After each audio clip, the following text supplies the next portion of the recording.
ದೇವರ ವಾಕ್ಯ ನಮಗೆ ಉಪದೇಶ ಮಾಡ್ತಾ ಇದೆ. ದೇವರನ್ನು, ಆತನ ವಾಕ್ಯವನ್ನು ಸಾರುವಂಥ ಸಾಮರ್ಥ್ಯ ಕೂಡ ಸ್ತ್ರೀಯರಲ್ಲಿ ಇದೆ ಎಂಬುದಾಗಿ ನಾವು ಆಲೋಚನೆ ಮಾಡಬೇಕಾಗಿದೆ, ಪ್ರೀತಿಯುಳ್ಳಂಥ ದೇವರ ಮಕ್ಕಳೇ. ಅದಕ್ಕೆ ಇಲ್ಲಿ ದೇವರನ್ನು ನಂಬಿರತಕ್ಕಂಥವರು ಯೇಸುಕ್ರಿಸ್ತನ ವಾಕ್ಯಗಳನ್ನು ಕೇಳಿ ಆತನಿಂದ ರೋಗಗಳನ್ನು ಗುಣಪಡಿಸಿಕೊಂಡು ದೆವ್ವಗಳನ್ನು ಬಿಡಿಸಿಕೊಂಡಿರ್ತಕ್ಕಂಥ ಇವರು ಏನು ಮಾಡ್ತಾ ಇದ್ದಾರೆ? ಸುವಾರ್ತೆಗೆ ಯೇಸುಕ್ರಿಸ್ತನ ಹಿಂದೆ ತಿರುಗಿರುವುದನ್ನು ನಾವು ನೋಡ್ತಾ ಇದ್ದೀವಿ. ಯಾಕೋ ಈ ಜನರೇಷನಲ್ಲಿ ಸ್ತ್ರೀಯರು ಬಹಳ ಬಲಹೀನರಾಗ್ತಾ ಇದ್ದಾರೆ. ನಾವು ಏನು ಮಾಡೋಕ್ಕಾಗ್ತಾ ಇಲ್ಲ, ನಾವೇನು ಮಾಡಬೇಕು ಅನ್ನೋಂಥ ಬಲಹೀನತವಾದ ಮಾತುಗಳನ್ನು ಮಾತಾಡುವುದನ್ನು ನಾನು ಗಮನಿಸ್ತಾ ಇರ್ತೀನಿ. ಯಾವಾಗಲೂ ಕೂಡ ಆ ಬಲಹೀನವುಳ್ಳ ಮಾತುಗಳನ್ನು ಪಕ್ಕಕ್ಕಿಡಲು ಪ್ರಿಯರೇ, ನೀವು ಬಲವಂತರು, ನಿಮ್ಮ ಕೈಲಿನೂ ಆಗುತ್ತಾ ದೇವರ ಕೆಲಸ ಮಾಡೋದಕ್ಕೆ, ನಿಮ್ಮ ಕೈಲಿನೂ ಆಗುತ್ತಾ, ನೀವು ಮಾಡಬಲ್ಲಿರಿ. ಯಾಕಂದರೆ ಎಲ್ಲರಿಗಿಂತ ಹೆಚ್ಚಾಗಿ ವಾಕ್ಯ ಕೇಳುವುದು ಸ್ತ್ರೀಯರು ವಾಕ್ಯ ಕೇಳ್ತಾ ಇದ್ದಾರೆ, ಸ್ತ್ರೀಯರು ವಾಕ್ಯಗಳು ಬರ್ಕೊಳ್ತಾರೆ. ಆದರೆ ಸ್ತ್ರೀಯರು ಬಲಹೀನರಾಗಿ ಇರುವುದಕ್ಕೆ ಕಾರಣ ಏನಂದರೆ ಲೋಕದ ಚಿಂತನೆ, ಲೋಕದ ಆಲೋಚನೆ. ಕೇವಲ ಶರೀರಗೋಸ್ಕರ ಆಲೋಚನೆ ಮಾಡಿದಾಗ ಮಾತ್ರ ದೇವರ ವಾಕ್ಯಕ್ಕೆ ಕಿವಿಗೊಡದೆ ಇರುವುದು ಕಾರಣ ಪ್ರಿಯರೇ. ಒಂದ್ಸಲ ನಾವು ಯೆಶಾಯನು ಬರೆದ ಗ್ರಂಥ 32ನೇ ಅಧ್ಯಾಯ, ಯೆಶಾಯನು ಬರೆದ ಗ್ರಂಥ 32ನೇ ಅಧ್ಯಾಯ 9ನೇ ವಚನವನ್ನು ಓದಿಕೊಳ್ಳೋಣ ಪ್ರಿಯರೇ. 32ನೇ ಅಧ್ಯಾಯ 9ನೇ ವಚನ ಒಂದು ಅದ್ಭುತವಾದಂತ ಮಾತು. ಸ್ತ್ರೀಯರ ವಿಷಯದಲ್ಲಿ ನಿಂದ್ರಪ್ಪ, ನಾನು ಓದಂದಾಗ ಓದ್ರಿ. 32ನೇ ಅಧ್ಯಾಯ 9ನೇ ವಚನ. ಸ್ತ್ರೀಯರ ವಿಷಯದಲ್ಲಿ ದೇವರು ಮಾತಾಡುವುದನ್ನು ನಾವು ಒಂದು ಸಲ ಆಲೋಚನೆ ಮಾಡಬೇಕಾಗಿದೆ. ಹೇಗೆ ಬದುಕ್ತಾ ಇದ್ದಾರೆ ಸ್ತ್ರೀಯರು, ಹೆಂಗಿದ್ದಾರೆ, ದೇವರ ಬಗ್ಗೆ ಏನಾದರೂ ಆಲೋಚನೆ ಇದೆಯಾ? ದೇವರ ಬಗ್ಗೆ, ದೇವರ ಹೇಳಿರೋ ಮಾತುಗಳ ಬಗ್ಗೆ ಏನಾದರೂ ಸಂಕಲ್ಪಿಸಿಕೊಳ್ತಾ ಇದ್ದಾರ? ನಾನು ಈ ಥರ ಇರಬೇಕು, ನಾನು ಈ ಥರ ಮಾಡಬೇಕು, ಈ ಥರ ದೇವ್ರ ಕೆಲಸ ಮಾಡಬೇಕಂತ ಇಲ್ಲಂತ ಪ್ರಿಯರೇ. ಹೇಗಿದಾರಂತ 9ನೇ ವಚನದಲ್ಲಿ ನಮ್ಗೆ ಹೇಳ್ತಾ ಇದೆ. ಈಗ ಓದಪ್ಪ. ನಿಶ್ಚಿಂತೆಯ ಹೆಂಗಸರೇ, ಕೇಳಿರಿ, ಸಾಕು, ನಿರ್ಭೀತರೇ ಸಾಕು. ಎಷ್ಟು ಅದ್ಭುತವಾದಂತ ಮಾತು. ನಿಶ್ಚಿಂತೆಯೇ ಹೆಂಗಸರೇ ಹೇಳಿರಿ, ನನ್ನ ಧ್ವನಿಯನ್ನು ಕೇಳಿರಿ, ಭಯವಿಲ್ಲದೆ ಹೆಣ್ಣುಗಳಿರ, ನನ್ನ ಮಾತಿಗೆ ಕಿವಿಗೊಡಿರಿ. ಯಾಕೆ ಮಾತು ಹೇಳ್ತಾ ಇದ್ದಾನೆ? ನಿಶ್ಚಿಂತೆಯಾಗಿ ಬದುಕ್ತಾ ಇದ್ದಾರಂತ. ಕೆಲವರಿಗೆ ಗಂಡರು ತಂದಾಕ ಅವ್ರು ಇರ್ತಾರ, ಆರಾಮಾಗಿ ಮನೆಯಾಗ ದೇವರ ವಾಕ್ಯವನ್ನು ಧ್ಯಾನಿಸಿಕೊಳ್ಬೇಕು, ದೇವರ ಆಲೋಚನೆಯಲ್ಲಿ ಮನುಷ್ಯ ಬದುಕಬೇಕಾಗಿದೆ. ಸ್ತ್ರೀಯರು ಮನೆಯಲ್ಲಿ ಫ್ರೀಡಮ್ ಆಗಿರ್ತಕ್ಕಂಥವ್ರು ಬಹಳಷ್ಟು ಜನ ಇದ್ದಾರೆ. ಹಂಗಂತ ಎಲ್ಲರೂ ಫ್ರೀಡಮ್ ಆಗಿಲ್ಲ. ಯಾಕಂದ್ರೆ ಗಂಡರು ಸೋಮಾರಿಗಳಿರ್ತಾರೆ, ತಂದಾಕ ಅವರು ಇರಲ್ಲ. ಪಾಪ ಕಷ್ಟಪಟ್ಟು ಕೆಲಸ ಮಾಡಿಕೊಂಡು ಕುಟುಂಬನ ಪೋಷಣೆ ಮಾಡಿಕೊಳ್ಳತಕ್ಕಂಥ ಸ್ತ್ರೀಯರು ಕೂಡ ಇದ್ದಾರೆ. ನಾನು ಅವ್ರ ವಿಷಯದಲ್ಲಿ ಮಾತಾಡ್ತೀನಿ, ಇವ್ರ ವಿಷಯದಲ್ಲಿ ಮಾತಾಡ್ತೀನಿ. ನಿಶ್ಚಿಂತೆಯಾಗಿದ್ದಾರಂತೆ. ನಿಶ್ಚಿಂತೆ ಅಂದ್ರೆ ಯಾವ ಚಿಂತೆ ಇಲ್ಲದವರಾಗಿ, ಯಾವ ಚಿಂತೆ ಇಲ್ಲದವರಾಗಿ ಬದುಕ್ತಾ ಇದ್ದಾರಂತೆ. ನಿಶ್ಚಿಂತೆಯಾದ ಹೆಂಗಸರೇ ಹೇಳಿರಿ, ನನ್ನ ಧ್ವನಿಯನ್ನು ಕೇಳಿರಿ, ಭಯವಿಲ್ಲದೆ ಹೆಣ್ಣುಗಳಿರ, ನನ್ನ ಮಾತಿಗೆ ಕಿವಿಗೊಡಿರಿ. ಯಾರಿಗೆ ಹೇಳ್ತಾ ಇದ್ದಾನೆ? ಅದು ಭಯವಿಲ್ಲದೆ ಹೆಂಗಸರಿಗೆ ಹೇಳ್ತಾ ಇದ್ದಾನೆ. ದೇವರಂದರೆ ಭಯನೇ ಇಲ್ಲ ಅಂತ ಹೆಂಗಸರಿಗೆ. ವಾಕ್ಯ ಕೇಳ್ತಾ ಇದ್ದಾರೆ, ಚರ್ಚಿಗೆ ಹೋಗ್ತಾ ಇದ್ದಾರೆ, ಪ್ರಾರ್ಥನೆ ಮಾಡ್ತಾ ಇದ್ದಾರೆ, ಭಯ ಇಲ್ದಂಗೆ ತಿರುಗ್ತಾ ಇದ್ದಾರೆ. ಸ್ವಲ್ಪ ಆದರೂ ಭಯ ಇದೆನಾ? ದೇವರದ್ದು ಭಯ ಇದೆನಂದ್ರೆ ದೇವರು ನೋಡ್ತಾನನ್ನಂತ ಭಯ ಇವತ್ತು ಹೆಂಗಸರಲ್ಲಿ ಕಡಿಮೆ ಇದೆ ಅಂತ ಹೇಳ್ತಾ ಇದ್ದೇನೆ. ಅದಕ್ಕೆ ಹೆಣ್ಣುಗಳಿರ, ಭಯವಿಲ್ಲದ ಹೆಣ್ಣುಗಳಿರ, ನೀವು ಭಯವಿಲ್ಲದೆ ಜೀವನ ಮಾಡ್ತಕ್ಕಂಥವ್ರು ನೀವು. ಎಷ್ಟು ಸ್ಪಷ್ಟವಾಗಿ ದೇವರು ವಾಕ್ಯ ನಮಗೆ ಹೇಳಿಕೊಡ್ತಾ ಇದ್ದಾರೆ, ಆಲೋಚನೆ ಮಾಡ್ರಿ ಪ್ರಿಯ.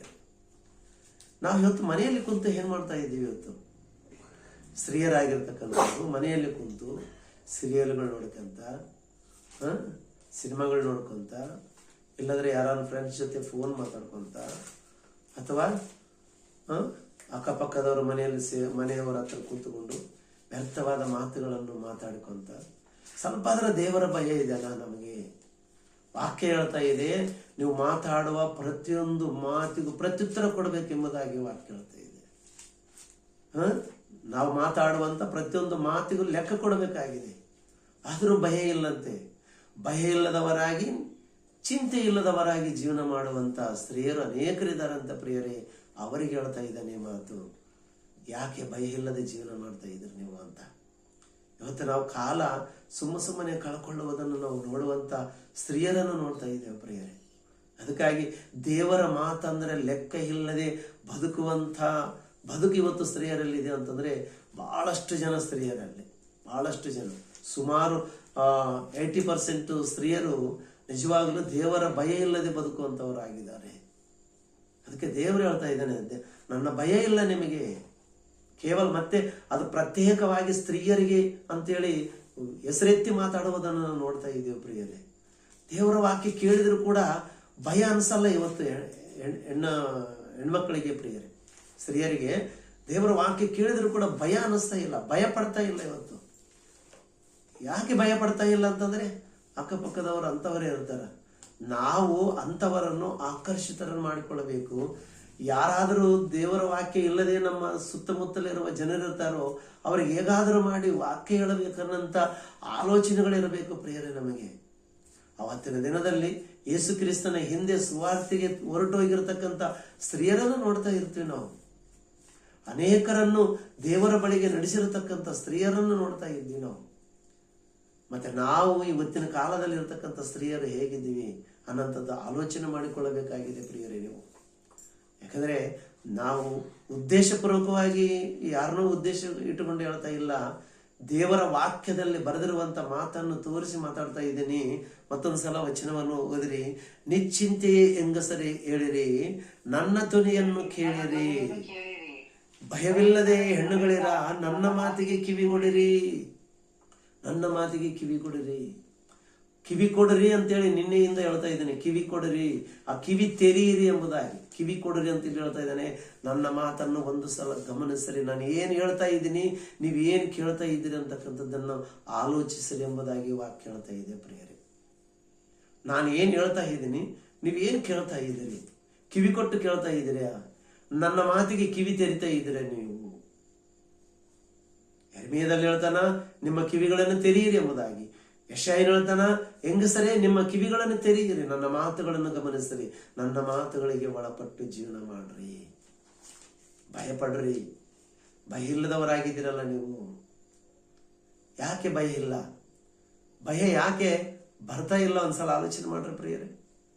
ಇವತ್ತು ಮನುಷ್ಯರಿಗೆ ಭಯ ಯಾಕಿಲ್ಲ? ಕಾರಣ ಏನು? ದೇವರ ವಾಕ್ಯ ನಮ್ಮ ಹೃದಯದೊಳಗೆ ಪ್ರವೇಶ ಮಾಡ್ತಾ ಇಲ್ಲ. ದೇವರ ವಾಕ್ಯ ನಮ್ಮ ಹೃದಯದೊಳಗೆ ಪ್ರವೇಶ ಆಗ್ತಾ ಇಲ್ಲ. ಆದ ಕಾರಣ ಭಯ ಇಲ್ಲದೆ ಹೆಂಗಸರಾಗಿ ಬದುಕುತ್ತಾ ಇದ್ದಾರೆ.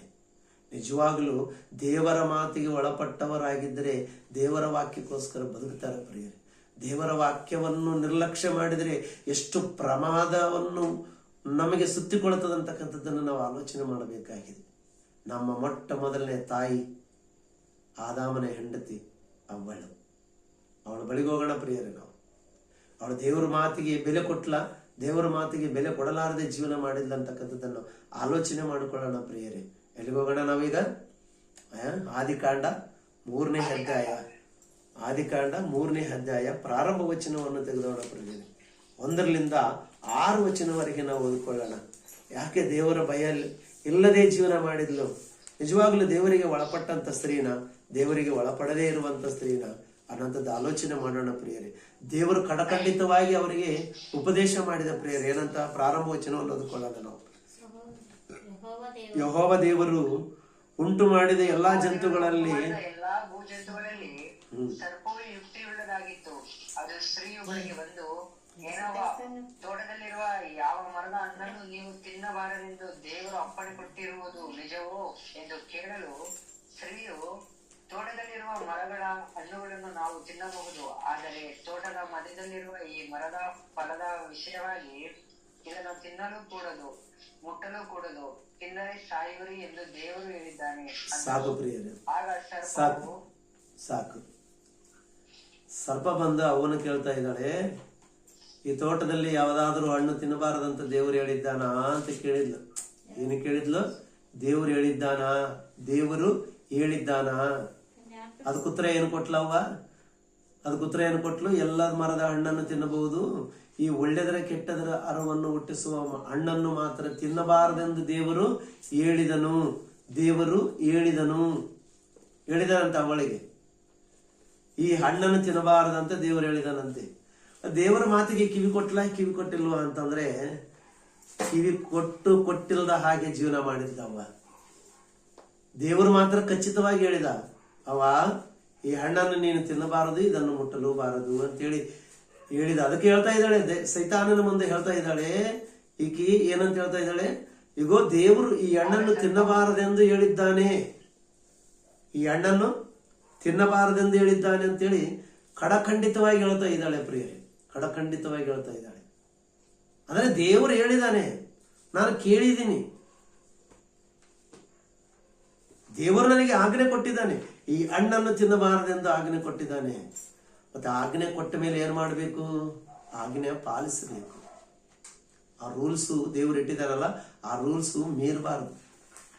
ಈ ಪ್ರಪಂಚದಲ್ಲಿ ನಾವು ಯಾವುದೇ ಮಾಡುವಾಗ, ಯಾವುದೇ ಒಂದು ಸಂಸ್ಥೆ ಸ್ಥಾಪನೆ ಮಾಡುವಾಗ, ಅಥವಾ ನಾವು ಯಾವುದೇ ಒಂದು ಸಂಕಲ್ಪಿಸಿಕೊಂಡಾಗ, ಅಥವಾ ಸ್ಕೂಲ್ ಆಗಿರ್ಬೋದು, ಆಫೀಸ್ ಆಗಿರ್ಬೋದು, ಹೌದಾ ಇಲ್ವಾ, ಕಂಪನಿ ಆಗಿರ್ಬೋದು, ಅವ್ರದೇ ಆದದ್ದು ಕೆಲವು ರೂಲ್ಸ್ಗಳು ಇರ್ತಾವ, ಕೆಲವು ಹದ್ದು ಬಂಧುಗಳು ಇಟ್ಕೊಂಡಿರ್ತಾರ. ನಾವು ಈ ರೀತಿಯಾಗಿ ಇರಬೇಕು, ಆಫೀಸ್ನಲ್ಲಿ ಈ ರೀತಿಯಾಗಿ ಮಾಡಬೇಕು, ಇಷ್ಟು ಗಂಟೆಯಿಂದ ಇಷ್ಟು ಗಂಟೆಗೆ ಇರಬೇಕು ಕೆಲಸ ಅಂತೇಳಿ ಅದೊಂದು ಪದ್ಧತಿ ಇರ್ತದ.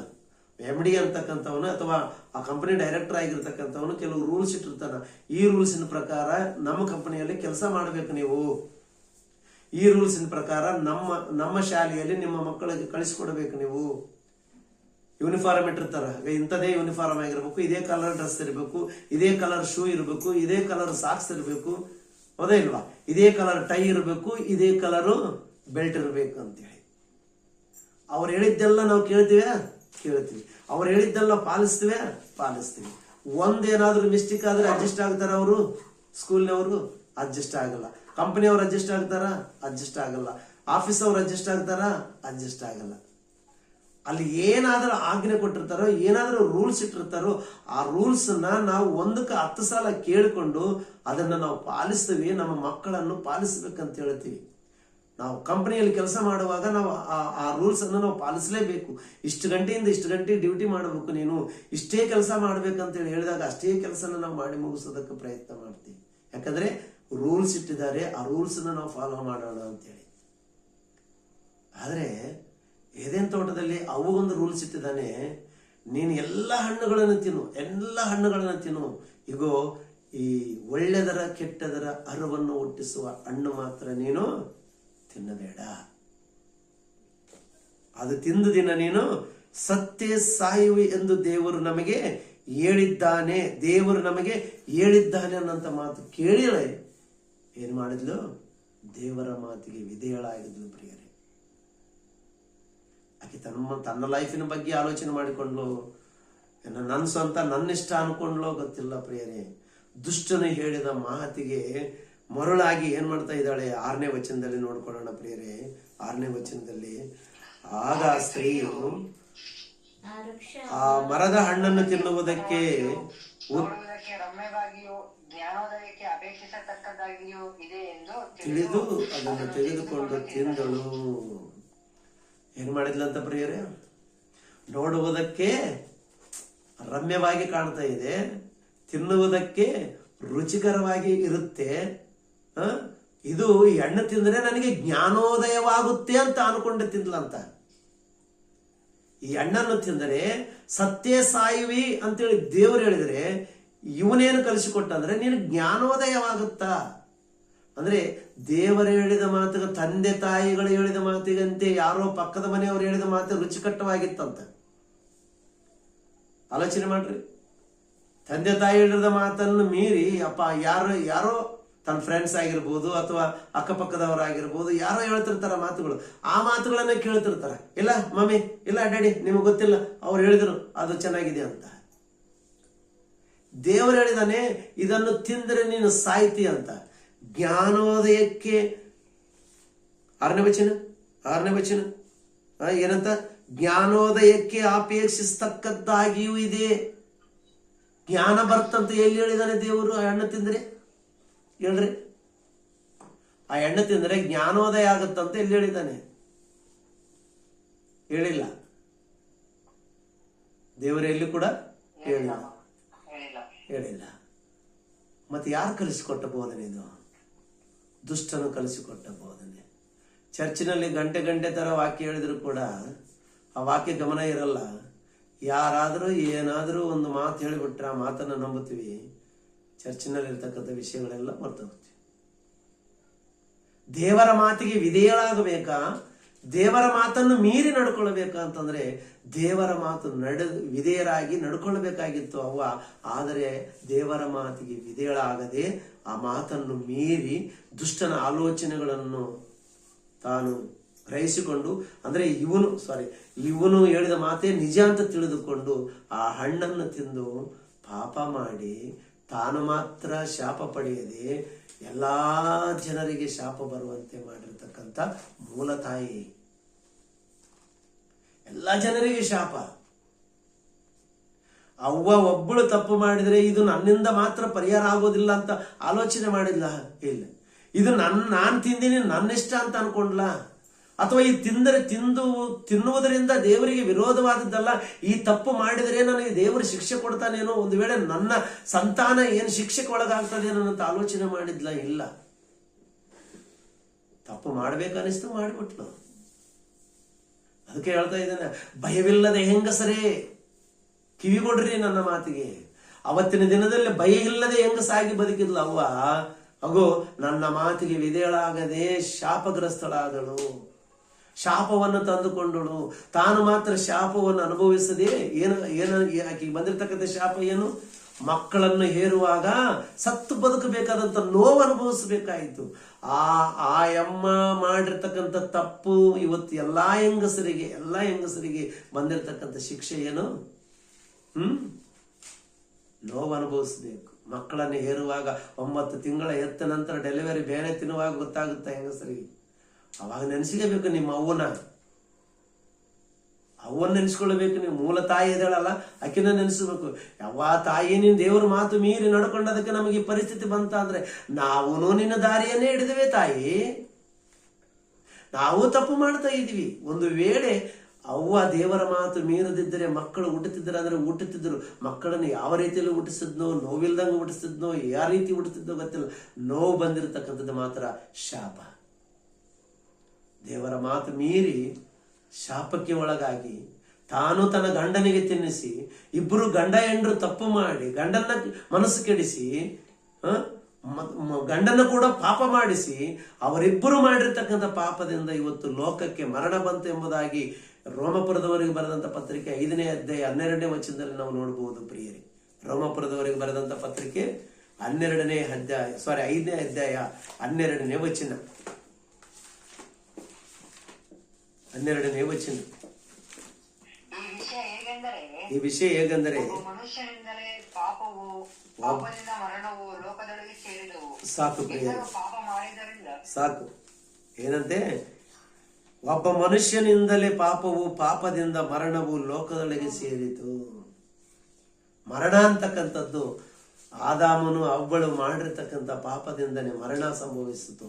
ಇಲ್ಲಂದ್ರೆ ನಾವು ನಿತ್ಯ ಜೀವವುಳ್ಳವರಾಗಿರ್ತಿದ್ದೇವೆ ಪ್ರಿಯರೇ. ಸಾಯದೆ ಮಹಿಮಾ ಸ್ವರೂಪವುಳ್ಳವರಾಗಿ ಪರಲೋಕಕ್ಕೆ ಏರಿ ಹೋಗುವಂತ ಅದೃಷ್ಟ ನಮಗಿತ್ತು ಪ್ರಿಯರೇ. ಆ ಅದೃಷ್ಟನ ಕಳ್ಕೊಂಡ್ಬಿಟ್ರು. ಆದಾಮು ಅವ್ವ ಇಬ್ಬರು ಕಳ್ಕೊಂಡ್ಬಿಟ್ರು. ದೇವರ ಆಜ್ಞೆ ಮೀರಿ ಒಂದು ಕುಟುಂಬ ಯೋಚನೆ ಮಾಡಬೇಕಾಗಿತ್ತು. ಈಗ ದೇವರು ಹೇಳಿದನಲ್ಲ ಈ ಹಣ್ಣು ತಿನ್ನಬಾರದಂತ, ಮತ್ತೆ ಯಾವ ನೀವು ನನಗೆ ಹಣ್ಣು ತಿಂದರೆ ನೀವು ದೇವತೆಗಳಾಗುತ್ತಾರೆ ಅಂತ ಹೇಳ್ತಾ ಇದ್ದಾನೆ. ಈ ಹಣ್ಣು ತಿಂದರೆ ನಿಮಗೆ ಜ್ಞಾನೋದಯ ಆಗ್ತದೆ ಅಂತ ಹೇಳ್ತಾರೆ ಅಂತೇಳಿ ಒಂದು ಸಲ ಆದರೂ ಗಂಡ ಹೆಂಡತಿ ಕುಳಿತುಕೊಂಡು ಆಲೋಚನೆ ಮಾಡಿದ್ರಾದ್ರೆ ಆಲೋಚನೆ ಮಾಡಲಿಲ್ಲ ಪ್ರಿಯರೇ. ಯಾರೋ ಮಾತಿಗೆ ಕಿವಿಗೊಡುತ್ತೀವಿ, ದೇವರ ಮಾತಿಗೆ ಕಿವಿಗೊಡಲ್ಲ. ಇವತ್ತಿನ ದಿನದಲ್ಲಿ ಕೂಡ ಅನೇಕ ಸ್ತ್ರೀಯರು ಅಕ್ಕಪಕ್ಕದ ಮನೆಯವರು ಮಾತುಗಳನ್ನು ಕೇಳಿ ಕುಟುಂಬದಲ್ಲಿ ಕಲಹಗಳನ್ನು ತಂದುಕೊಳ್ಳುವಂತವರಾಗಿದ್ದಾರೆ ಪ್ರಿಯರೇ. ಕುಟುಂಬನ ನಾಶ ಮಾಡಿಕೊಳ್ಳುವಂತ ಸ್ತ್ರೀಯರಾಗಿದ್ದಾರೆ ಇವತ್ತು. ಬೇರೆಯವರ ಮಾತುಗಳು ಕೇಳಿ, ನಿನ್ನ ಗಂಡ ಹಿಂಗ ಅಂತ ಅಂದ್ರೆ ಸಾಕು, ಗಂಡನ ಮೇಲೆ ಕೂಗಾಟ. ನಿನ್ನ ಹೆಂಡತಿ ಹಿಂಗಿದ್ದಾಳೆ ಅಂತ ಹೇಳಿದ್ರೆ ಸಾಕು, ಹೆಂಡತಿ ಮೇಲೆ ಕೂಗಾಟ, ಬಡದಾಟ. ಯಾರು ಹೇಳಿದ ಮಾತು? ಗಂಡ ಹೆಂಡತಿ ಸೂಕ್ಷ್ಮವಾಗಿ ಕೂತ್ಕೊಂಡು ಆಲೋಚನೆ ಮಾಡಬೇಕಾಗಿದೆ, ಒಂದು ನಿರ್ಣಯ ತೆಗೆದುಕೊಳ್ಳಬೇಕಾಗಿದೆ. ಯಾವನೋ ದುಷ್ಟನು ಬಂದು ಸರ್ಪದ ರೂಪದಲ್ಲಿ ಬಂದು ನಿನಗೆ ಹಣ್ಣು ತಿಂದರೆ ನೀನು ದೇವತೆ ಆಗುತ್ತೆ ತಕ್ಷಣನೇ ಹಣ್ಣು ತಿಂದು ಶಾಪ ಪಡ್ಕೊಂಡ್ಲು. ತಾನು ಶಾಪ ಪಡ್ಕೊಳ್ಳೋದಲ್ಲದೆ ಅಬ್ರಹಾಮನನ್ನು ಪಾಪ ಮಾಡಿಸಿದ್ಲು, ಆದಾಮನು ಕೂಡ ಪಾಪ ಮಾಡಿಸಿದ್ಲು. ಆದಾಮನು ಯಾನು ಇಬ್ಬರು ಪಾಪ ಮಾಡುವುದರಿಂದ ಲೋಕಕ್ಕೆ ಮರಣ ಬಂತು ಎಂಬುದಾಗಿ ವಾಕ್ಯ ಹೇಳ್ತಾ ಇದೆ. ಬೇಡ, ದೇವರಿಗೆ ವಿರುದ್ಧವಾಗಿ ಪಾಪ ಮಾಡೋದು ಬೇಡ ಪ್ರಿಯರೇ. ವಾಕ್ಯವನ್ನು ಕೇಳಿದ ನೀವು ಮನೆಯಲ್ಲಿ ಕುಂತು ದೇವರ ವಾಕ್ಯವನ್ನು ಧ್ಯಾನಿಸ್ರಿ, ಹಗಲಿರುಳು ಧ್ಯಾನಿಸ್ರಿ. ಏನ್ ಕೆಲಸ ಮಾಡ್ತೀರಿ ನೀವು? ನಿಮ್ಮ ಮನೆ ಕೆಲಸ ಮಾಡಿಕೊಂಡು ನಿಮ್ಮ ನಿತ್ಯ ಅವಸರತೆ ಕೆಲಸಗಳನ್ನು ಮುಗಿಸಿಕೊಂಡು ದೇವರ ಧ್ಯಾನ ಮಾಡ್ರಿ ಪ್ರಿಯರೇ, ಧ್ಯಾನ ಮಾಡ್ರಿ. ಸ್ವಲ್ಪ ಹೊತ್ತು ವಾಕ್ಯವನ್ನು ಓದಿಕೊಳ್ಳ್ರಿ. ಕ್ರೈಸ್ತರಾಗಿದ್ದೀರಲ್ಲ, ಸ್ವಲ್ಪ ಹೊತ್ತು ವಾಕ್ಯವನ್ನು ಆಲೋಚನೆ ಮಾಡ್ರಿ ಪ್ರಿಯರೇ. ನಾವೇನ್ ಮಾಡಬೇಕು? ನಾವು ಯೇಸು ಕ್ರಿಸ್ತನನ್ನು ಧರಿಸಿಕೊಂಡಿದ್ದೇವೆ, ಯೇಸು ಕ್ರಿಸ್ತನನ್ನು ನಂಬಿಕೊಂಡಿದ್ದೇವೆ. ನಾವು ಸುಮ್ಮನೆ ನಮ್ಮ ಮನೆಯಲ್ಲಿ ಕಾಲವನ್ನು ಕಳೀತಾ ಇದ್ದೀವಿ, ಅಕ್ಕಪಕ್ಕದವರು ಕೂಡ ಟೈಮ್ ಪಾಸ್ ಮಾಡ್ತಾ ಇದ್ದೀವಿ. ಬಟ್ ದೇವರ ವಾಕ್ಯನ ನಾವು ಧ್ಯಾನ ಮಾಡ್ತಾ ಇಲ್ಲ, ಅನೇಕರಿಗೆ ತಿಳಿಸ್ತಾ ಇಲ್ಲ ಅಂತ ಒಂದು ಪರಿಜ್ಞಾನ ತಂದುಕೊಂಡು ಜೀವನ ಮಾಡ್ರಿ ಪ್ರಿಯರೇ. ಫೋನ್ಗಳಿದಾವಂತೇಳಿ ಕೇಸಿ ತವ್ರ ಮನೆಗೆ ಅವರಿಗೆ ಇವರಿಗೆ ಫ್ರೆಂಡ್ಸ್ಗೆ ವೇಸ್ಟ್ ಆದ ಮಾತುಗಳನ್ನು ಮಾತಾಡಿಕೊಂಡು ರಾತ್ರಿ ಮಲಗ್ಕೊಳ್ತಿರಲ್ಲ. ಸ್ವಲ್ಪ ಅದರ ಬುದ್ಧಿ ಇದೆಯಾ? ಒಂದು ವೇಳೆ ರಾತ್ರಿ ಮಲಗಿದಾಗ ನಿನ್ನ ಪ್ರಾಣವನ್ನು ತೆಗೆದ್ರೆ ನೀನು ಎಲ್ಲಿಗೆ ಹೋಗುತ್ತೆ ಅಂತ ಆಲೋಚನೆ ಮಾಡಿದ್ಯಮ್ಮ? ತಾಯಿ ಪುಣ್ಯಾತ್ಮಿ, ಎಲ್ಲಿಗೆ ಹೋಗ್ತೀಯ ನೀನು? ಎಲ್ಲಿಗೆ ಹೋಗ್ಬೇಕಂತಿದ್ದೀಯ ನೀನು? ಆಲೋಚನೆ ಮಾಡ್ಕೊಂಡು ಜೀವನ ಮಾಡು. ಓಕೆ ಪ್ರಿಯರೇ, ಏನ್ ಮಾಡಿದ್ಲು? ದೇವರ ಮಾತನ್ನು ಕೇಳಿದ ಹಾಗೆ ಜೀವನ ಮಾಡಿ ಕುಟುಂಬಕ್ಕೆ ಶಾಪ ತಂದುಕೊಂಡ್ಲು, ಜಗತ್ತಿಗೆ ಮರಣ ತಂದು ಕೊಟ್ಲು ಪ್ರಿಯರೇ. ಜಗತ್ತಿಗೆ ಮರಣ ತಂದು ಕೊಟ್ಲು. ದೇವರ ಮಾತಿಗೆ ಕಿವಿ ತೆರೆಯಲಿಲ್ಲ. ತರದ್ರು ವಾಕ್ಯನ ಹೃದಯದೊಳಗೆ ಸೇರಿಸಿಕೊಳ್ಳಲಿಲ್ಲ ಅನ್ನೋಂಥದ್ದು ನಾವು ನೋಡ್ತಾ ಇದ್ದೇವೆ ಪ್ರಿಯರೇ. ಅದಕ್ಕಾಗಿ ಪ್ರಿಯರೇ, ನಾವು ಇನ್ನೊಂದು ಸ್ತ್ರೀಯನ್ನು ನಾವು ಆಲೋಚನೆ ಮಾಡಿಕೊಳ್ಳೋಣ ಪ್ರಿಯರೇ. ಆದಿಕಾಂಡ 19ನೇ ಅಧ್ಯಾಯ, ಆದಿಕಾಂಡ 19ನೇ ಅಧ್ಯಾಯವನ್ನು ನಾವು ನೋಡೋಣ ಪ್ರಿಯರೇ. ಆದಿಕಾಂಡ 19ನೇ ಅಧ್ಯಾಯ, ಎಲ್ಲರೂ ತೆಗಿರಿ ಬೈಬಲ್. 26ನೇ ವಚನವನ್ನು ಓದ್ಕೊಳ್ಳೋಣ ಪ್ರಿಯರೇ. 26ನೇ ವಚನ, 19ನೇ ಅಧ್ಯಾಯ 26ನೇ ವಚನ. ಲೋಟನ ಹೆಂಡತಿ ಅವನ ಹಿಂದೆ ಬರುತ್ತಿರುವಾಗ ಹಿಂತಿರುಗಿ ನೋಡಿದರಿಂದ ಉಪ್ಪಿನ ಕಂಬವಾದಳು. ಏನು ಮಾಡಿದ್ಲಂತ? ಸೊದೋಮ ಗೊಮೋರ ಸುಟ್ಟು ಹೋಗ್ತದಂತ ದೇವರು ಆಜ್ಞೆ ಮಾಡಿದ. ದಯಮಾಡಿ ನೀವು ಲೋಟನೇ ನಿನ್ನ ಹೆಂಡತಿಯನ್ನು, ನಿನ್ನ ಮಕ್ಕಳನ್ನು, ನಿನಗೆ ಸಂಬಂಧಪಟ್ಟವರನ್ನು ಯಾರ್ಯಾರಿದ್ದಾರೋ ಅವರೆಲ್ಲರನ್ನು ಕರೆದುಕೊಂಡು ಈ ಊರು ಬಿಟ್ಟು ಹೋಗು. ನಾನು ಈ ಊರನ್ನ ಗಂಧಕದ ಬೆಂಕಿಯಿಂದ ಸುಟ್ಟು ಬೂದಿ ಮಾಡ್ತೀನಿ. ನಾನು ಈ ಊರಿನ ಸೊದೋಮ ಗೊಮೋರ ಪಟ್ಟಣಗಳು ಪಾಪ ಮಾಡಿದ್ದಾರೆ, ಅದಕ್ಕಾಗಿ ಇವರೆಲ್ಲರನ್ನ ನಾಶ ಮಾಡ್ತೇನೆ ಅಂತ ಹೇಳಿ ಅವ್ರನ್ನ ಊರು ಬಿಟ್ಟು ಕಳಿಸ್ತಾನ ಪ್ರಿಯರೇ. ಊರು ಬಿಟ್ಟು ಕಳಿಸಿದ ಮೇಲೆ, ಅಷ್ಟು ದೂರ ಹೋದ ಮೇಲೆ, ಒಂದು ಊರು ದಾಟಿದ ಮೇಲೆ ಏನಾಯ್ತೋ ಏನೋ ಅಂತ ಹೇಳಿ ಟೆನ್ಷನ್ ತಗೊಂಡು ಏನ್ ಮಾಡಿದ್ಲಂತೆ? ಹಿಂದಕ್ಕೆ ತಿರುಗಿ ನೋಡಿದ್ಲಂತೆ. ಲೋಟನ ಹೆಂಡತಿ ಹಿಂದಕ್ಕೆ ತಿರುಗಿ ನೋಡಿದ್ಲಂತೆ. ತಿರುಗಿ ನೋಡಿದ್ರಲ್ಲ ಉಪ್ಪು ಸ್ತಂಭ ಆಗ್ಬೇಕಾ ಅಂತಂದ್ರೆ 17ನೇ ವಚನದಲ್ಲಿ ಆಜ್ಞೆ ಕೊಡ್ತಾರ ದೇವದೂತರು. 17ನೇ ವಚನ ಹೋದ್ರೆ ಪ್ರಿಯರೇ, ಓಡಿ ಹೋಗು, ಪ್ರಾಣವನ್ನು ಉಳಿಸಿಕೊ, ಹಿಂದಕ್ಕೆ ನೋಡಬೇಡ. ಓಡಿ ಹೋಗು, ಪ್ರಾಣವನ್ನು ಉಳಿಸಿಕೊ, ಹಿಂದಕ್ಕೆ ನೋಡಬೇಡ. ಹಿಂದೆ ನೋಡಬೇಡ್ರಿ ನೀವು, ಮುಂದೆ ನೋಡಿ ಹೋಗ್ತಾ ಇರ್ಬೇಕು ನೀವು ಅಷ್ಟೇ. ನಾನು ಈ ಪಟ್ಟಣವನ್ನು ಸುಟ್ಟು ಬೂದಿ ಮಾಡ್ತೀನಿ. ಇಲ್ಲಿಂದ ನಿಮಗೆ ಅನೇಕವಾದಂತ ರೋದನೆಯ ಶಬ್ದಗಳು ಕೇಳುತ್ತವ, ಅನೇಕರು ಗೋಳಾಡ್ತಾರ, ಅನೇಕರು ಬೆಂಕಿಯಲ್ಲಿ ಸುಟ್ಟು ಬೂದಿ ಆಗುವಾಗ ಅವರು ಕೂಗು ನಿಮಗೆ ಕೇಳಿಸ್ತದೇನೋ. ಅದಕ್ಕಾಗಿ ನೀವು ಹಿಂದಕ್ಕೆ ತಿರುಗಿ ನೋಡಬೇಡ್ರಿ, ಹಿಂದಕ್ಕೆ ತಿರುಗಿ ನೋಡಬೇಡ್ರಿ ಅಂತ ಖಡಖಂಡಿತವಾಗಿ ಹೇಳಿ ಕಳಿಸಿದ. 17ನೇ ವಚನ, ಓಡಿ ಹೋಗು, ಪ್ರಾಣವನ್ನು ಉಳಿಸಿಕೊ, ಹಿಂದಕ್ಕೆ ನೋಡಬೇಡ. ಹಿಂದ ತಿರುಗಿ ನೋಡಬೇಡ್ರಿ. ಹಿಂದ ತಿರುಗಿ ನೋಡಿದ್ರೆ ಪ್ರಮಾದ ನಿನಗೆ ಬರುತ್ತ ಅಂತ ಹೇಳಿದ್ರು ಕೂಡ ಇವಳು ಏನ್ ಮಾಡಿದ್ಲಂತೆ? ಲೋಟನ ಹೆಂಡತಿ ಹಿಂದಕ್ಕೆ ತಿರುಗಿ ನೋಡಿದ್ಲು. ಬೇಡ ಅಂದ, ನಾನು ನೋಡ್ತೀನಿ ಅಂದ್ಲು. ನೋಡಿದದಕ್ಕೆ ಪ್ರತಿಫಲ ಏನಾಯ್ತು? ಏನಾದ್ಲಮ್ಮ? ಎಲ್ಲಾರು ಕೇಳ್ತಾ ಇದ್ದೀರಾ? ಎಲ್ಲಾರು ಕೇಳ್ತಾ ಇದ್ದೀರಾ? ಉಪ್ಪಿನ ಕಂಬವಾಗಿ ನಿಂತಳು. ಕಾರಣ ಏನಿತ್ತು ಹಿಂದೆ ನೋಡೋದಕ್ಕೆ ನಿನಗೆ? ಯಾಕೆ ನೋಡ್ಬೇಕಾಗಿತ್ತು? ಹಿಂದೆ ಏನಿದೆ? ನಿನ್ನ ಮಕ್ಕಳು ಬಂದಿದ್ದಾರೆ, ನಿನ್ನ ಗಂಡ ಬಂದಿದ್ದಾನೆ, ಎಲ್ಲರೂ ಓಡ್ತಾ ಇದ್ದೀರಲ್ಲ, ಹಿಂದೆ ಯಾಕೆ ನೋಡ್ಬೇಕಾಗಿತ್ತು? ಏನಿದೆ ಅಂತ ಹಿಂದೆ ನೋಡ್ಕೊಂಡಿ ನೀನು. ದೇವರು ಹೇಳಿ ಕಳಿಸಿದಾನಲ್ಲ, ನೀನು ಹಿಂದೆ ತಿರುಗಿ ನೋಡಬಾರದು ತಾಯಿ. ಹಿಂದೆ ತಿರುಗಿ ನೋಡಿದ್ರೆ ನಿನಗೆ ಪ್ರಮಾದ ಇದೆ ಅಂತ ಹೇಳಿದ್ನಲ್ಲ. ದೇವ್ರು ಯಾಕೋ ಹಿಂದಕ್ಕೆ ತಿರುಗಿ ನೋಡಬಾರ್ದು ಅಂದಾನಂತೇಳಿ ನೋಡೋಣ ಏನಾಗ್ತದ ಅಂತೇಳಿ ತಿರುಗಿ ನೋಡಿದೀಯಾ? ಅವಾಗವಾಗ ಅದು ಮುಟ್ಟಬೇಡ ಅಂದಾಗೆ ಮಕ್ಕಳು ಜಾಸ್ತಿ ಮುಟ್ಟೋದಕ್ಕೆ ಪ್ರಯತ್ನ ಮಾಡ್ತಿರ್ತಾರೆ. ಈ ವಸ್ತುಗಳು ಮುಟ್ಟಬೇಡ, ಆ ಸುಟ್ಕೇಸ್ ತೆರೆದು ನೋಡಬೇಡ, ಆ ಬೀರುವ ತೆಗಿಬೇಡ ಅಂದ್ರೆ ಯಾಕೆ ತೆಗಿಬೇಡ ಅಂದ ನನ್ನ ಗಂಡ? ಅದರಲ್ಲಿ ಏನಿಟ್ಟಾನ? ಹೋಗ್ಲಿ ಈತ ಊರಿಗೆ ಹೋಗ್ಲಿ, ಹೊರಗೋಗ್ಲಿ, ಈತ ಹೊರಗೋದ್ಮೇಲೆ ಅದು ನೋಡ್ಲೇಬೇಕು ಆಶೆ. ಏನಾದ್ರೂ ನೋಡು, ಆ ಸುಟ್ಕೇಸ್ ಮಾತ್ರ ಮುಟ್ಟಬೇಡ ನೀನಂದ್ರೆ ನಾನು ಬರೋದ್ರೊಳಗಾಗಿ ಸುಟ್ಕೇಸ್ ನೋಡೇ ನೋಡಿರ್ತಾಳೆ ಹೆಂಡತಿ. ಯಾಕೋ ಇವಳಿಗೆ ಅಷ್ಟೊಂದು ಯಾಕೆ ಆತುರತೆ? ಬೇಡ ಅಂದನೆಲ್ಲ ಬಿಟ್ಟು ಬಿಡ್ಬೇಕು. ಬೇಡ ಅಂದನೆಲ್ಲ ಅದನ್ನ ನೋಡಬಾರ್ದು. ಮುಟ್ಟಬೇಡ ಅಂದ್ರೆ ಮುಟ್ಟಬಾರ್ದು, ತಿನ್ನಬಾರ್ದಂದ್ರೆ ತಿನ್ನಬಾರ್ದು. ನೋಡಬೇಡ ಅಂತ ಹೇಳಿದ, ನೋಡಿದ್ಲು, ಉಪ್ಪಿನ ಸಂಭವ ಆದ್ಲು. ಏನಿದೆ ಇಂದ? ನೀನು ಬಿಟ್ಟು ಬಂದ ಆಸ್ತಿನ, ನಿನ್ನ ಒಡವೆಗಳ, ಏನೇನು ಬಂಗಾರ ಬಚ್ಚಿಟ್ಕೊಂಡಿದೀಯ ನೀನು? ಅಯ್ಯೋ ಬೆಂಕಿಯಲ್ಲಿ ಸುಟ್ಟು ಹೋಯ್ತೇನೋ ಅಂತ. ಏನ್ ರೇಷ್ಮೆ ಸೀರೆಗಳು ಇಟ್ಕೊಂಡಿದೀಯ ಅಲ್ಲಿ? ಅಯ್ಯೋ ನನ್ನ ಸೀರೆಗಳೆಲ್ಲ ನಾಶ ಆಯ್ತಂತ. ಹುಟ್ಟು ಬಟ್ಟಲೆ ಓಡ್ತಾ ಇದ್ದಾರೆ ಇವರು, ಹುಟ್ಟು ಬಟ್ಟಲೆ ಓಡ್ತಾ ಇದ್ದಾರೆ. ಎಲ್ಲ ನಾಶ ಆಯ್ತಲ್ಲ ನಂದು, ನಾನು ಇಷ್ಟು ದಿನ ಕೂಡಿಟ್ಟುಕೊಂಡಿರೋದು ಎಲ್ಲ ನಾಶ ಆಯ್ತಲ್ಲ ನಂದು ಅಂತ ಹಿಂದಕ್ಕೆ ತಿರುಗಿ ನೋಡ್ತಾ ಇದೀಯಾ? ಹಿಂದಿಗೆ ತಿರುಗಿ ನೋಡುವುದರಿಂದ ನಷ್ಟ ಏನಾಗಿದೆ? ನೀನು ಉಪ್ಪಿನ ಕಂಬವಾದಳು. ಇವತ್ತು ನೀನು ದೇವರ ವಾಕ್ಯದಲ್ಲಿ ಬೆಳೀತಾ ಇದೀಯಾ, ದೇವರಲ್ಲಿ ಇದೀಯಾ, ಭಕ್ತಿಯಲ್ಲಿ ಇದೀಯಾ, ದೇವರ ವಾಕ್ಯವನ್ನು ಆಲಕಿಸ್ತಾ ಇದೀಯಾ? ಮತ್ತೆ ನೀನ್ ಹೆಂಗ ಹಿಂದಕ್ಕೆ ತಿರುಗಿ ನೋಡ್ಬೇಕಂತ, ಯೂಟರ್ ನೋಡಿಬೇಕಂತ ಆಲೋಚನೆ ಮಾಡ್ತಾ ಇದೀಯಾ ನೀನು? ಯೂಟರ್ ನೋಡಿದ್ದೀನಿ, ಯೂಟರ್ ನೋಡಿದ್ದೀನಿ, ಯೂಟರ್ ನೋಡಿದ್ದೀನಿ. ಯೂಟರ್ ನೋಡಿದ್ರೆ ಹೆಂಗಿರ್ತದ ಗತಿ ಗೊತ್ತಾ ನಿಮಗೆ? ಭಯಂಕರವಾಗಿರುತ್ತದ ಪ್ರಿಯರೇ. ಮೊದಲಿಗಿಂತ ಕಡೆ ಸ್ಥಿತಿ ಭಯಂಕರ, ಗೊತ್ತಾ ನಿಮಗೆ? ಪ್ರಮಾದಕ್ಕೆ ಸಿಕ್ಕಾಕೊಳ್ತೀವಿ ನಾವು ಹಿಂದಕ್ಕೆ ತಿರುಗಿ ನೋಡಿದ್ರೆ. ನಾವು ಒಂದು ವೇಳೆ ಯೂಟರ್ನು ಈ ಸತ್ಯದ ಜ್ಞಾನದಲ್ಲಿ ಇದ್ದುಕೊಂಡು, ಭಕ್ತಿಯಲ್ಲಿ ಇದ್ದುಕೊಂಡು, ವಾಕ್ಯವನ್ನು ಕೇಳುತ್ತಾ ಜೀವಿತಗಳನ್ನು ಜೀವಿತಗಳಿಗೆ ದೇವರಿಗೆ ಸಮರ್ಪಿಸಿಕೊಂಡು ಜೀವನ ಮಾಡುವಾಗ ನಾವೇನಾದರೂ ಇನ್ನೂ ಲೋಕದ ಮೇಲೆ ಆಶಾಪಾಶಗಳನ್ನು ಇಟ್ಟುಕೊಂಡು ಜೀವನ ಮಾಡಿದ್ರೆ ನಮ್ಮ ಗತಿ ಕೂಡ ಅದೇ ಅಂತೇಳಿ ಅದನ್ನ ಎತ್ತಿ ತೋರಿಸ್ತಾ ಇದ್ದಾನೆ. ಒಂದ್ಸಲ ಲೂಕನು ಬರೆದ ಸುವಾರ್ತೆ 17ನೇ ಅಧ್ಯಾಯ, ಲೂಕನು ಬರೆದ ಸುವಾರ್ತೆ 17ನೇ ಅಧ್ಯಾಯ 32ನೇ ವಚನವನ್ನು ನೋಡ್ರಿ ಪ್ರಿಯರೇ. 32ನೇ ವಚನ.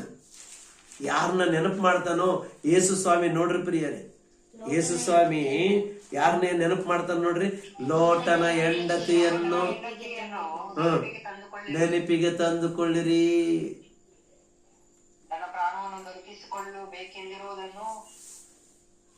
ಯಾರ ನೆನಪಿಗೆ ತಂದುಕೊಳ್ಬೇಕಂತ ಆಲೋಚನೆ ಮಾಡ್ರಿ. ಯಾರನ್ನ ನೆನಪಿಗೆ ತಂದುಕೊಳ್ಬೇಕಂತ ನಾವು? ಯೂಟರ್ನ್ ಹೊಡೆದಿರತಕ್ಕಂತ ಲೋಟನ ಹೆಂಡತಿಯನ್ನು ನೆನೆಸಿಕೊಳ್ಳಿರಿ. ಬೇಡ, ನಾನು ಹಿಂದಕ್ಕೆ ತಿರುಗಿ ನೋಡಬೇಡ. ಅದು ಲೋಕ, ಅದು ಮಾಯ, ಅದು ನಾಶ ಆಗುವಂಥದ್ದು, ಅದು ಅಶಾಶ್ವತವಾದಂಥದ್ದು. ವಾಕ್ಯಗಳನ್ನು ಕೇಳಿ ಕೂಡ ನಾವು ಲೋಕದ ಮೇಲೆ ಮನಸ್ಸಿಟ್ಟುಕೊಂಡು ಹಿಂದಕ್ಕೆ ತಿರುಗಿ ನೋಡ್ತಿರ್ತೀವಿ. ನಾನು ಮೊದಲು ಹಂಗಿದ್ದೆ, ನಾನು ಮೊದಲು ಹಿಂಗಿದ್ದೆ, ನಾನು ಅಲ್ಲೇ ಬೇಯಿಸಿತ್ತು ನನಗೆ, ಅದೇ ಚಂದಿತ್ತು ನನಗೆ,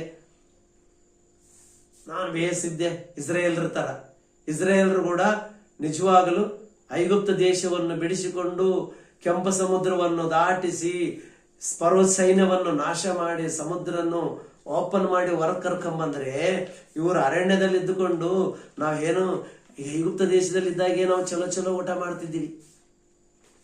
ಐಗುಪ್ತ ದೇಶದಲ್ಲಿದ್ದಾಗೆ ನಾವು ಬಹಳ ತುಂಬಾ ಚೆನ್ನಾಗಿದ್ದೀವಿ, ನಮ್ಗೆ ರುಚಿಕರವಾದ ಆಹಾರ ಸಿಗ್ತಿತ್ತು. ಅಂದ್ರೆ ದೇವರು ಇಷ್ಟು ಕಷ್ಟಪಟ್ಟು ನಿಮ್ಮನ್ನು ಬೆಳೆಸ್ತಾ ಇದ್ದಾನೆ, ನಡೆಸ್ತಾ ಇದ್ದಾನೆ.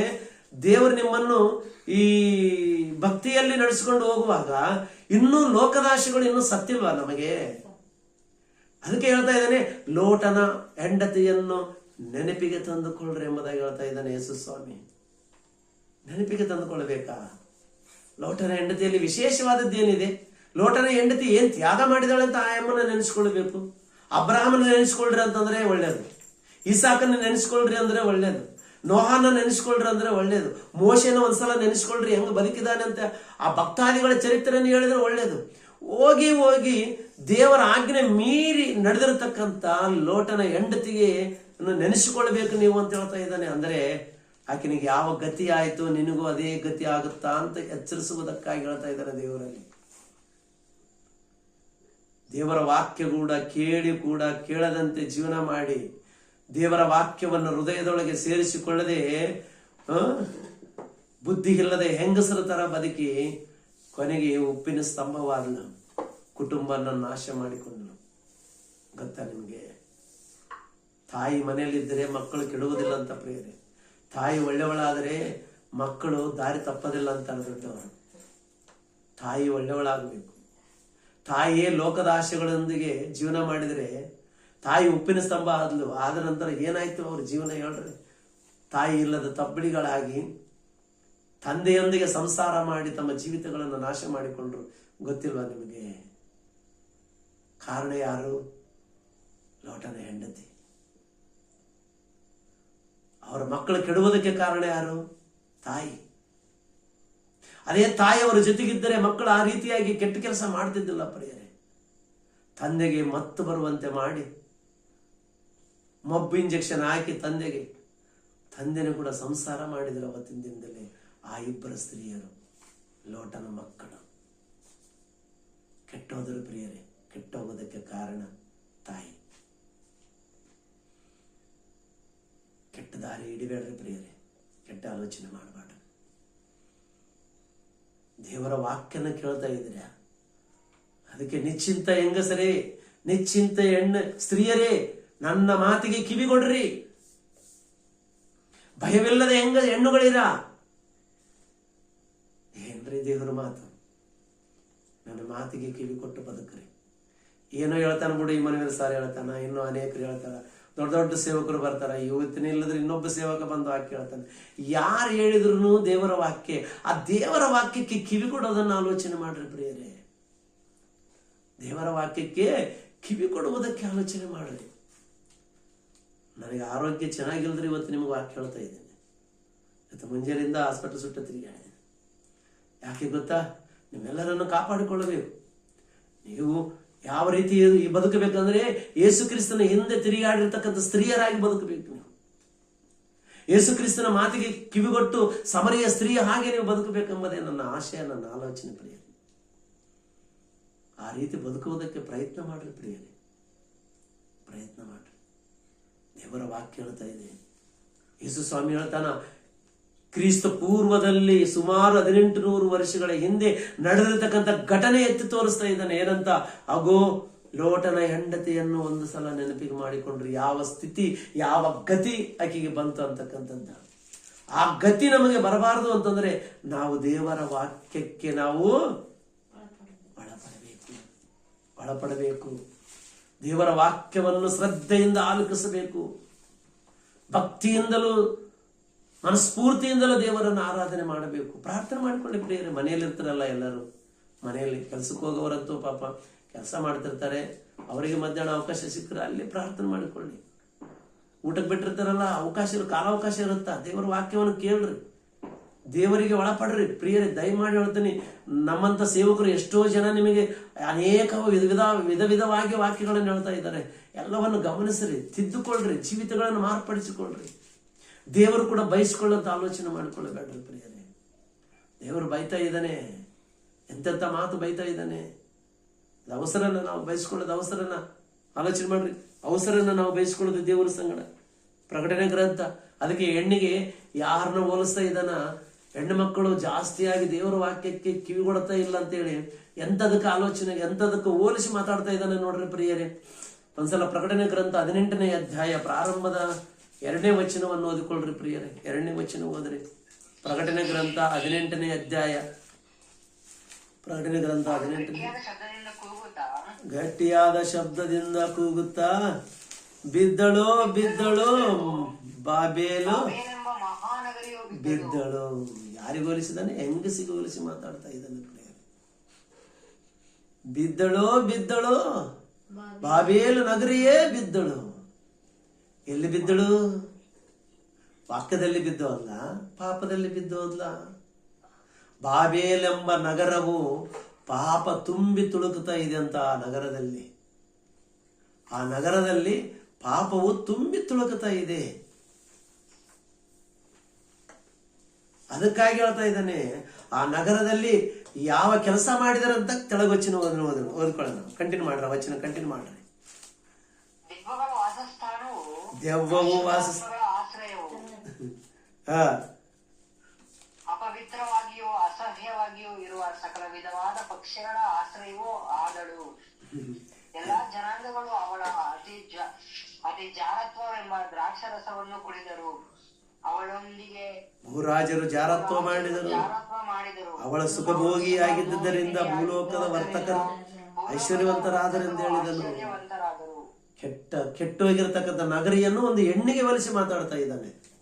ಕಾರಣ, ಹೆಣ್ಣು ಬಿದ್ದೋಗುವವಳು ಅಂತ ಅರ್ಥ, ಅತಿ ಬೇಗನೆ ಪಾಪದಲ್ಲಿ ಬಿದ್ದೋಗುವವಳು ಅಂತ ಅರ್ಥ. ಮಹಾನಗರನ್ನು ದೃಷ್ಟಿಯಲ್ಲಿ ಇಟ್ಟುಕೊಂಡು ಮಾತಾಡ್ತಾ ಇದ್ದಾನೆ. ಓ ನಗರಿಯೇ, ನೀನು ಮಾಡಿರ್ತಕ್ಕಂಥ ಕೆಲಸ ಏನಂದ್ರ, ಆ ಪಟ್ಟಣದಲ್ಲಿ ವ್ಯಭಿಚಾರವು, ಜಾರತ್ವವು, ಮೋಸವು, ವಂಚನೆಯು, ಕುತಂತ್ರವು, ಕೊಲೆ, ಹಗೆತನ, ಎಂತೆಂಥ ನೀಚವಾದಂಥ ಕಾರ್ಯಗಳು ನಡೀತಾ ಇದ್ದೇವೆ ಆ ಪಟ್ಟಣದಲ್ಲಿ. ಆ ಪಟ್ಟಣ ಒಂದು ಹೆಂಗಸಿಗೆ ಹೋಲಿಸಿ ಮಾತಾಡ್ಬೇಕಾ, ಒಂದು ಹೆಣ್ಣಿಗೆ ಹೋಲಿಸಿ ಮಾತಾಡ್ಬೇಕಾ? ಈಗ ನಾವು ಯಾರಾದರೂ ಒಬ್ಬರು ವ್ಯಕ್ತಿಗೆ ತೋರಿಸಿ ಆ ವ್ಯಕ್ತಿಗೆ ನಾವು ಉದಾಹರಣೆ ಕೊಟ್ಟು ಮಾತಾಡಿದಾಗ ಆ ಮನುಷ್ಯನಿಗೆ ಸಿಟ್ಟು ಬರಲ್ವಾ, ಕೋಪ ಬರಲ್ವಾ? ಮತ್ತೆ ನಮಗೆ ಕೋಪ ಬರ್ತಾ ಇದೆನ? ಬಿದ್ದಳು ಮಹಾನಗರಿಯೇ ಬಿದ್ದಳು. ಎಲ್ಲಿ ಬಿದ್ದಳು ಅಂದ್ರೆ ಪಾಪದಲ್ಲಿ ಬಿದ್ದಳು. ಅನೇಕರ ಜೀವಿತಗಳನ್ನು ನಾಶ ಮಾಡಿದಳು. ಒಂದು ಹೆಣ್ಣಾಗಿ ನಾವು ಕುಟುಂಬದಲ್ಲಿ ಭಯಭಕ್ತುಳ್ಳವರಾಗಿ, ನೀತಿವಂತರಾಗಿ, ದೇವರಿಗೆ ಅನುಕೂಲವಾದಂಥ ರೀತಿಯಲ್ಲಿ ಬದುಕಿ ಒಳ್ಳೆ ಹೆಸರು ತಂದುಕೊಳ್ಬೇಕು ಪ್ರಿಯರು. ಒಳ್ಳೆ ಹೆಸರು. ಅಬ್ಬಾ, ಇಂತಿಂಥ ವ್ಯಕ್ತಿ ದೇವರಲ್ಲಿ ಇದ್ದಾಳಪ್ಪ, ನಿಜವಾಗ್ಲೂ ಯಾವಾಗ ನೋಡಿದ್ರೆ ಪ್ರಾರ್ಥನೆ ಮಾಡ್ತಾಳ, ಬೈಬಲ್ ಓದ್ಕೊಂತಾಳ, ವಾಕ್ಯ ಎಲ್ಲೇನು ಕುಂತ್ರೆ ವಾಕ್ಯ ಹೇಳ್ತಾಳ, ಬೇರೆ ಮಾತೇ ಇರಲ್ಲ ನೋಡ ಎಮ್ಮಂತಲ್ಲಿ. ಎಂತಹ ಪುಣ್ಯಾತ್ಮೆ, ಧನ್ಯಳು, ನಿಜವಾಗಲು ಅವಳು ಧನ್ಯಳು. ಮರಿಯಮ್ಮನ, ಯೇಸು ಕ್ರಿಸ್ತನ ತಾಯಿಯಾದ ಮರಿಯಳನ್ನು ಹೇಗೆ ಹೊಗಳಿದರೋ ಜನರು, ಆ ರೀತಿಯಾಗಿ ಹೊಗಳಿಸಿಕೊಳ್ಳುವಂತ ಸ್ತ್ರೀಯರಾಗಬೇಕು ಪ್ರಿಯರೇ. ನಾವು ಆ ರೀತಿಯಾಗಿ ಹೊಗಳಿಸಿಕೊಳ್ಳಬೇಕು. ಅಮ್ಮ ತಾಯಿ, ನೀನು ಎಷ್ಟು ಪರಿಶುದ್ಧಳು, ಎಷ್ಟು ನೀತಿವಂತಳು. ಒಬ್ಬ ಮುದುಕಿ ಹೇಳ್ತಾಳ ಯೇಸು ಸ್ವಾಮಿಗೆ, ನೀನು ಕುಡಿದ ಮಲೆಗಳು, ನಿನ್ನ ಹೆತ್ತ ಗರ್ಭವು ಧನ್ಯವಾದವುಗಳು ಅಂತ ಹೇಳ್ತಿದ್ದಾಳೆ. ಅಪ್ಪ, ನಿನ್ನ ತಾಯಿ ಬಹಳ ಧನ್ಯಳು. ನಿನ್ನ ತಾಯಿ ನಿನ್ನಂತ ಮಗನನ್ನು ಪಡೆದಿದ್ದಾಳೆ ನೋಡು. ನಿನ್ನ ತಾಯಿ ಎಷ್ಟು ಪುಣ್ಯ ಮಾಡಿರ್ಬೇಕು ಅಂತ. ಅಂತ ಪುಣ್ಯ ಮಹಾತಾಯಿ ಮರಿಯಳು. ಆ ಮರಿಯಳೇ ಹೊಗಳಿಸಿಕೊಂಡಾಗ, ಮರಿಯಳ ಮಗನಾಗಿರ್ತಕ್ಕಂಥ ಯೇಸು ಕ್ರಿಸ್ತನನ್ನೇ ಧರಿಸಿಕೊಂಡಿದೆ. ಯೇಸು ಕ್ರಿಸ್ತನನ್ನು ಗರ್ಭವತ್ತದಕ್ಕಾಗಿ ಆಕೆ ಹೊಗಳಿಸಿಕೊಂಡಾಗ, ಯೇಸು ಕ್ರಿಸ್ತನನ್ನೇ ಧರಿಸಿಕೊಂಡಿರ್ತಕ್ಕಂಥ ನೀನು ಇನ್ನೆಷ್ಟು ಹೊಗಳಿಸಿಕೊಳ್ಳಬೇಕು ತಾಯಿ. ಸ್ತ್ರೀಯರೇ, ಆಲೋಚನೆ ಮಾಡ್ರಿ, ಬದುಕರಿ, ದೇವರಿಗಾಗಿ ಬದುಕರಿ, ದೇವರ ವಾಕ್ಯನ್ನ ಆಲಿಸರಿ, ಕಿವಿ ತೆರೆಯಿರಿ. ಇನ್ನು ಹೇಳಿದೆ, ಆಕೆ ಕಿವಿ ತೆರೆದಳು, ದೇವರು ಆಕೆಯ ಹೃದಯ ತೆರೆದ. ಲುದ್ದಳೆಂಬವಳು, ಬಣ್ಣ ಬಣ್ಣದ ವಸ್ತ್ರಗಳನ್ನು ಮಾರುವಂತವಳು. ಪೌಲನು ವಾಕ್ಯವನ್ನು ಹೇಳುವಾಗ ವಾಕ್ಯಕ್ಕೆ ಕಿವಿಗೊಟ್ಟು ಕಿವಿ ತೆರೆದು ವಾಕ್ಯ ಕೇಳುವಾಗ ದೇವರಕೆಯ ಹೃದಯವನ್ನು ತೆರೆದನು ಎಂಬುದಾಗಿ ನೋಡಿ. ನಾವು ಯಾವಾಗಾದರೂ ವಾಕ್ಯವನ್ನು ಸರಿಯಾದ ರೀತಿಯಲ್ಲಿ ಗಮನಿಸ್ತೇವೋ ಆವಾಗ ದೇವರು ನಮ್ಮ ಹೃದಯವನ್ನು ಕೂಡ ತೆರೆಯುವಂತವನಾಗಿದ್ದಾನೆ. ಹೃದಯ ತೆರೆದ್ರೆ ದೇವರ ವಾಕ್ಯ ನಮ್ಮ ಹೃದಯದಲ್ಲಿ ಹೋಗುತ್ತೆ. ದೇವರ ವಾಕ್ಯ ನಮ್ಮ ಹೃದಯದಲ್ಲಿ ಹೋದ್ರೆ ನಾವು ಅದ್ಭುತವಾಗಿ ದೇವರಿಗೋಸ್ಕರ ಬದುಕುವುದಕ್ಕೆ ಸಾಧ್ಯತೆ ಆಗುತ್ತೆ ಪ್ರಿಯರೇ. ಅದಕ್ಕಾಗಿ ನಾವು ದೇವರ ವಾಕ್ಯವನ್ನು ಕೇಳೋಣ, ಆಸಕ್ತಿಯಿಂದ ಕೇಳೋಣ, ಶ್ರದ್ಧೆಯಿಂದ ಕೇಳೋಣ, ದೇವರಿಗೋಸ್ಕರ ಬದುಕೋಣ, ಒಳ್ಳೆಯವರಾಗಿ ಬದುಕ್ರಿ, ಒಳ್ಳೆ ಹೆಸರು ಪಡ್ಕೊಳ್ರಿ. ಇನ್ನೂ ಅನೇಕರಿದ್ದಾರೆ ಪ್ರಿಯರು, ತೋರಿಸ್ಬೇಕಂದ್ರೆ ಸಮಯ ಆಯಿತು, ಮುಗಿಸ್ಕೊಳ್ಳೋಣ ಇಲ್ಲಿಗೆ. ಈ ಇಬ್ಬರು ಸ್ತ್ರೀಯರ ಮುಖಾಂತರ ನಾವು ಕಲಿತಿರೋದು ನಾವೇನು? ಒಂದು ಅವ್ವಳನ್ನು ಮತ್ತು ಒಂದು ಯಾರು, ಲೋಟನ ಹೆಂಡತಿ. ಇವರಿಬ್ಬರಿಂದ ನಾವು ಕಲಿತಿರೋದೇನು? ನಾವು ಮತ್ತೆ ದೇವರ ಮಾತಿಗೆ ಅವಿಧೇಯರಾಗದೆ ದೇವರಿಗೆ ವಿಧೇಯರಾಗಿ ಜೀವನ ಮಾಡಬೇಕು. ಹಿಂದಕ್ಕೆ ತಿರುಗಿ ನೋಡಿದ್ರೆ ನಷ್ಟ ಆಗ್ತದೆ. ಅದಕ್ಕೆ ನಾವು ಇವತ್ತು ನಂಬಿಗಸ್ತರಾಗಿದ್ದೀವಿ, ಮುಂದೆ ಹೆಜ್ಜೆ ಹಾಕಿದ್ದೇವೆ. ಮತ್ತೆ ನಾವು ಹಿಂದದ ಆಲೋಚನೆ ಬೇಡ. ನಾನು ಮೊದಲು ಹಂಗಿದ್ದೆ ಹಿಂಗಿದ್ದೆ ಅಂತ ಹಿಂದಿನ ಕ್ರಿಯೆಗಳನ್ನು ನೆನೆಸಿಕೊಂಡು ನಾನು ಅವಾಗೇ ಬೇಯಿಸಿದ್ದೆ ಇವಾಗ ಬೇಯಿಸಿಲ್ಲ ಅಂತೇಳಿ ಮತ್ತೆ ಹಿಂದಕ್ಕೆ ತಿರುಗಿ ಹೋದರೆ ನಷ್ಟ ಹೋಗುತ್ತೀಯ. ನಷ್ಟ ಹೋದವರು ಅನೇಕರಿದ್ದಾರೆ ಬೈಬಲ್ನಲ್ಲಿ. ಮುಂದೆ ಚಿತ್ತವಿದ್ದರೆ ಆಲೋಚನೆ ಮಾಡೋಣ ಪ್ರಿಯರೇ. ದೇವರ ಮಾತುಗಳಿಂದ ನಿಮ್ಮೆಲ್ಲರನ್ನು ಆಶೀರ್ವದಿಸಲಿ. ಪ್ರಾರ್ಥನೆ ಮಾಡಿಕೊಳ್ಳೋಣ. ಪರಮ ಪ್ರೀತಿಯುಳ್ಳ ಪರಲೋಕದಲ್ಲಿರುವ ನಮ್ಮ ತಂದೆಯ ದೇವರೇ, ನಿನಗೆ ವಂದನೆಗಳು, ಸ್ತೋತ್ರಗಳಪ್ಪ. ಹಾಗೋ ದೇವ, ವಾಕ್ಯಗಳನ್ನು ಕೇಳಿ ತಮ್ಮ ಹೃದಯಗಳನ್ನು ಬದಲಾಯಿಸಿಕೊಂಡು ನಿನ್ನ ಮಗನಾದ ಯೇಸು ಕ್ರಿಸ್ತನ ಹಿಂದೆ ಸುವಾರ್ತೆಗೆ ತಿರುಗಿರತಕ್ಕಂಥ ಹೆಂಗಸರನ್ನು ನೋಡಿದೆ. ಅವರು ಕೇವಲ ಸುಮ್ಮನೆ ತಿರುಗದೆ ಮತ್ತು ಅವರ ಆಸ್ತಿಯನ್ನು ತಂದು ಯೇಸು ಕ್ರಿಸ್ತನ ಪಾದದಲ್ಲಿಟ್ಟು ಉಪಚಾರ ಮಾಡಿದರೆಂಬುದಾಗಿ ಕೂಡ ನಾವು ನೋಡ್ತಾ ಇದ್ದೀವಿ. ಅಂತ ಸ್ತ್ರೀಯರಾಗಿ ಬದುಕುವುದಕ್ಕೆ ಸಹಾಯ ಮಾಡಬೇಕೆಂಬುದಾಗಿ